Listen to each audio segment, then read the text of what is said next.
কথা বলিস না কেন? কথা বলিস না কেন? তুই আমার বেবিটাকে সেভ কর, ও তো তোর বেবি। মা না ডক্টর প্লিজ, মা ভয় পেন না, ভয় পাওয়ার কিছু নেই। এই তুমি কে? আপনার মেয়ের পেটে যে বাচ্চাটা আছে আমি ওর বাপ। আমি বাচ্চা থাকতে আমার বাচ্চার কাছে আমাকে বড় হইছে। হ্যাঁ দোস্ত, কই তুই? তুই এখনই আমার বাসায়? আরে ভাই, ইম্পর্টেন্ট একটা কথা আছে, তুই আয় না। কিসে ক? দোস্ত, এটা অনেক বড় ঝামেলা হয়ে গেছে। রকি ভাইয়ের মতো বন্ধু থাকতে তোর আবার কিসের ঝামেলা? মানে সব ঝামেলা তো আমি সলভ করে দিব, তাই না? ক কি হইছে? I am pregnant. এই কত কি মা? কি করলি? গালি দিলি কেন তুই? আরে তো খারাপ কিছু না। আচ্ছা, তুই কি এই সিরিয়াস ব্যাপারটা নিয়ে আমার সাথে মজা করবি? আচ্ছা সরি, বাদ দে। ক কেমনে কি হইছে ক? অ্যাক্সিডেন্টলি হয়ে গেছে। অ্যাক্সিডেন্টলি মানে? অ্যাক্সিডেন্টলি হয়ে গেছে। বাপকে না, এটা তো খুব এর জন্য তো তোকে এখানে ডাকা। লাস্ট পার্টিতে আমি তোদের সাথেই করছি, আমাদের যে সার্কেলটা ছিল সেই সার্কেলের মধ্যে তোরাই তো ছিলি। কিন্তু এর আগে পিছে তুই বাইরে কোথাও থাকস না? আমার কি কোনো বয়ফ্রেন্ড আছে আমি আগে পিছিয়ে থাকবো? রকি ভাইয়ের মতো বন্ধু তোর যেহেতু আছে, তো টেনশন কিসের? তোমার মতো বন্ধু আছে বলেই তো কোনো একটা বন্ধু আমার এই আকামটা করে দিয়ে গেছে। ওই জোনের তো আমরা সিসি ক্যামেরা ফুটেজ কালেক্ট করলেই আমরা মনে করি যে সব পেয়ে যাবো, কে কি করছে না করছে। কি সেটা আমরা কোথায় পাবো? মিউজিক রাসেলে কল দিতেছি। ও রকি ভাই ক। এ কই তুই? আছি একটু বাইরে আছি। বাইরে আছো? এখানে একজনের মিউজিক বাজে গেছে আর তুমি বাইরে আছো। আরে কার মিউজিক বাজছে? অরিনের একটা ঝামেলা হইছে। অরিজিনাল মিউজিক বাজছে? তোর এখন যেটা করতে হবে সেটা হলো গিয়া সিসি ক্যামেরার ফুটেজ কালেক্ট করতে হবে, এনি হাও বাই করতে হবে কে এই কাজটা করছে। আচ্ছা ঠিক আছে, সমস্যা নাই, আমি এক্ষুনি গিয়ে ফুটেজ কালেক্ট করে লইতেছি। আচ্ছা তোরা কই আছস? আমরা অরিনের বাসার সাথে আছি। ফুটেজ পাওয়া গেছে। কি রে মুখ লাড়ায় বসে আছে কি লাগা? এই সবার সামনে কিছু হইব না, বুঝছো? ওয়াশরুমের সিসি ক্যামেরাটা অন করতো, তোর মতো শার্ট পরছে। কপি কেট আমার মতো শার্ট পরছে দেখছিস? আমি না, তুই এটা করছিস? আমি না দোস্ত। পেট দেখলে বুঝা যাবো। দাঁড়া, এই দেখ 1 ঘন্টা পর কে পাইছে দেখ। এটা তুই?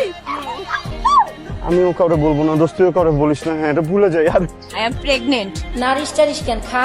হ্যাঁ মা, খাইছি। তুই কি আমাকে কিছু লুকাচ্ছিস? না তো মা, কি বলতেছি বলা? তাহলে আমার চোরের মতো ভাব করতেছিস কেন? কই খাইতেছি তো। খাবার তো সব করেই আছে। জানি না বাবা।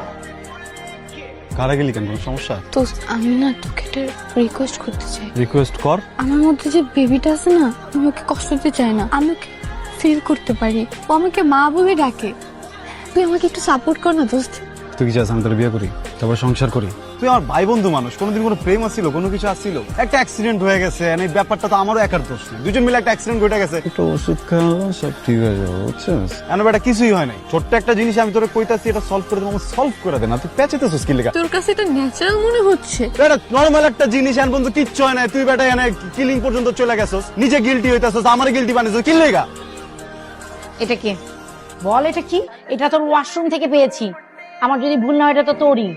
কথা বলিস না কেন? কথা বলিস না কেন? তুই কি কনসিভ করছিস?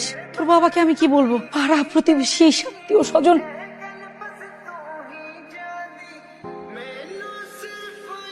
রাফেল, আরে নাস্তা তো রেডি হয়ে আছে, বেরোচ্ছিস না কেন? একটু পরে 2 ঘন্টার জন্য একটু বাড়া। আবার কি মশলা দিচ্ছেন? মশলা তো দেইনি, হালকা তেল দিয়ে ভেজে দিচ্ছি। বুঝতেছি না তো, মনে হয় গ্যাসের সমস্যা। গ্যাস তো হবে, উল্টা পাল্টা খাবি, যা খুশি তাই খাবি, তো গ্যাস হবে না? খাবো না এখন, আমি যে একটু শুই। শুবি? আচ্ছা যা। আব্বা তাড়াতাড়ি আসেন আব্বা। আব্বা কি যেন লাথি মারতেছে পেনের ভিতরে আব্বা। হ্যাঁ, নাস্তা করলি না, তুই বলি কিছু গন্ধ পাস, বমি করলি, এসে বললি যে লেবুর শরবত খাবি, আবার বলছি লাথি মারছি এখানে। এটা তো পিতৃত্বের লক্ষণ রে। অ্যাক্সিডেন্ট হয়েছে। হ্যাঁ? আব্বা কি বললি তুই? আমি বুঝতে পারি না আব্বা, আমি ভুল হয়ে গেছে আব্বা। একটা অবিবাহিত পুরুষ সেই সন্তান জন্ম দিবে, তুই কোনো চিন্তা করিস না, আমি ডাক্তারের সাথে আলাপ করে এটা ফেলে দিই, অ্যাবর্শন করে ফেলি। পিতৃত্বের যে যন্ত্রণা, এটা তো মেয়েরা বুঝবে না। আচ্ছা তুই কোনো টেনশন করিস না, এটা তো ন্যাচারাল। হ্যাঁ, আমি ডাক্তারের সাথে আলাপ করি। গ্রুপে জানাজানি হয়ে গেছে। তুই কইছিস না? তুই কইছিস না, বিশ্বাস করছিলাম আমি।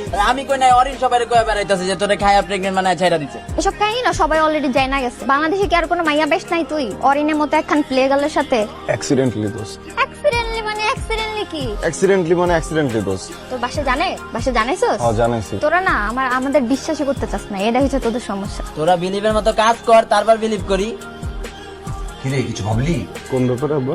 না এই যে বড় হয়ে যাচ্ছে না, ডাক্তারের সাথে তো আমার আলাপ হয়েছে, তোকে নিয়ে যেতে হবে। যতদিন যাবে পরিস্থিতি তো ঘোলাতে হবে, তুই কষ্ট পাবি। কষ্ট হবে না। যে তোর সাথে এই ঘটনাটা ঘটিয়েছে সে তো তোর এই দায়িত্ব নেবে না। না আমি ডিসিশন নিছি, আমি ওরে ফেলবো না, বুঝছেন, আমি রাখবো। পাড়া প্রতিবেশী কি বলবে বল? আমি চলে যেতেছি, আমিও যাই, ওরেও নিয়ে যাই। তাহলে তো আর আপনার ইজ্জত নিয়ে টানটানি বলবো না, বুঝছেন। কেউ জিজ্ঞেস করলে আপনি বললেন যে ছেলে বিদেশে আছে। তুই চলে যাবি মানে আমাকে একা ফেলে তুই চলে যাবি, এটা হয় নাকি? তুই আমার কথাটা শোন, তোর ভালোর জন্য তো আমি এটা বলছি। আব্বা আমার না ভালোটা শুনতে ভালো লাগতেছে না, কাজ করেন আপনি, যান। আমার রাগ করিস না, আমি তো তোর ভালো চাই, এই জন্য তো বারবার তুই এটা বলছি। আপনি আমার ভালো চান। কেন চাই বলো? তুই আমার ছেলে না। কাজ করেন, আমরা মারেন। আমি তো আপনার বাড়ি চলে সমস্যা করতে চাই, আমার মারেন। তুই উত্তেজিত হইস না বাবা, আমার কথাটা শুন। আমারে মারবেন না কেন? কিছু ডাকছিস কেন? দোস্ত আমি একটা রিকোয়েস্ট করি। কি রিকোয়েস্ট? আমি যখন রাতে ঘুমাইতে চাই না দোস্ত, আমার ভিতরে না বাবা ডাক শুনতে পাই দোস্ত। দোস্ত আমি না ওর লোক সারা রাত কথা কই, বুঝছো? আমার কথাটা একটু রাখ, আমি চাই না ওর কোনো ক্ষতি হোক। তুই আমার একটুখানি সাপোর্ট দে, তুই একটু বোঝার চেষ্টা কর। তোর বাচ্চা লালন পালন করবো, তোর সাথে সংসার করবো? আমার কি ক্যারিয়ার নাই? আর নিজের কি লাইফ নাই? দোস্ত আমি ওর বাবা দোস্ত, আমি পারবো না। আরে আমিও তোর মা, তাই না? তিল খা, খেয়ে ব্যাপারটা ক্লিয়ার কর। আজকালকার যুগে এগুলো কোনো ব্যাপার না। তুই আমার একটু সাপোর্ট দে প্লিজ। তোর গ্রাজুয়েশন কমপ্লিট হয়েছে, তোর একটা ব্রাইট ফিউচার আছে, তুই তাইলে কেন এগুলো করতেছিস? আমারও তো একটা ফিউচার আছে, তাই না? আমারও তো ক্যারিয়ার আছে। মেন কথা হচ্ছে তোর প্রতি কোনো ফিলিংসই কাজ করে না দোস্ত আমার। তো তোর মাইয়া মেয়া লাগে, তোর তো পুলাই লাগে না। ফিলিং করার পর মনে হচ্ছিল না আমি মাইয়া। পিনিক কি আমি একলা করছি? তুই করস নাই? দুজনের দোষ আছে, তুইও পিনিক করছিস, আমিও পিনিক করছি। শোন, ব্যাপারটা নর্মাল নেই, কারণ এগুলো সব জায়গায় ঘটে থাকে, বুঝছস? এটা একদম সিম্পল ব্যাপার, ন্যাচারাল। অ্যাবর্শন করে না? একটা বাচ্চা মাইরা ফেলা ন্যাচারাল। তুই যখন তোর আব্বার পেটে আসছিলি তখন তোর আব্বা যদি মনে করতে এটা ন্যাচারাল, তুই আসতি পৃথিবীতে? আই তুই একটা বাচ্চা মাইরা ফেলা ন্যাচারাল, অ্যাবর্শন ন্যাচারাল। আমি তোর কাছে কি চাইছি? আমি তোর টাকা চাইছি? আমি তোরে বলছি তুই আমারে পাল? আমি খালি তোরে বলছি তোর পেটে আসলে তুই বুঝছি তো এটা ন্যাচারাল না। এই বল, এই তুই কি সারা জীবন কান্না করতে চাস? তুই জানোস না, একটা দুর্ঘটনা সারা জীবনের কান্না। তুই সারা জীবন কেন কানবি? তুই তো নিজেও কানবি, আমারও সারা জীবন কান্দাবি। তোর বিপদে আপদে সবসময় তোর পাশে ছিলাম না? আমি এখনো তোর পাশে আছি। তোর আমি সারা জীবন কান্না করতে দিব না, আমি নিজেও কানবো না। কই তুই? আমাকে জোর করে হসপিটাল নিয়ে যেতেছে, আমাকে অ্যাবর্শন করে ফেলবে। প্লিজ তোর কাছে রিকোয়েস্ট, তুই আমার বেবিটাকে সেভ কর। ও তো তোরও বেবি মা। এক পানোর বিনা জায়গা থেকে তোর জন্য ছুঁইতেও না পারে, আমি এখনই আসতেছি। না ডক্টর প্লিজ, মা। ভয় পাবেন না, ভয় পাওয়ার কিছু নেই। এই তুমি কে? তুই আমার মেয়েকে কেন ধরতেছিস? আপনার মেয়ের পেটে যে বাচ্চাটা আছে আমি ওর বাপ। আমি বাচ্চা থাকতে আমার বাচ্চার কাছে আমাকে বলা হয়েছে। আপনার পেটে বাচ্চা ছিল না? আপনার মেয়ে আপনার পেটে ধরেন নাই? আমার বাচ্চা কি দোষ করছে? আমার বাচ্চাটা কি দোষ করছে? ঠিক আছে, ওর বাচ্চাটা ঠিক আছে।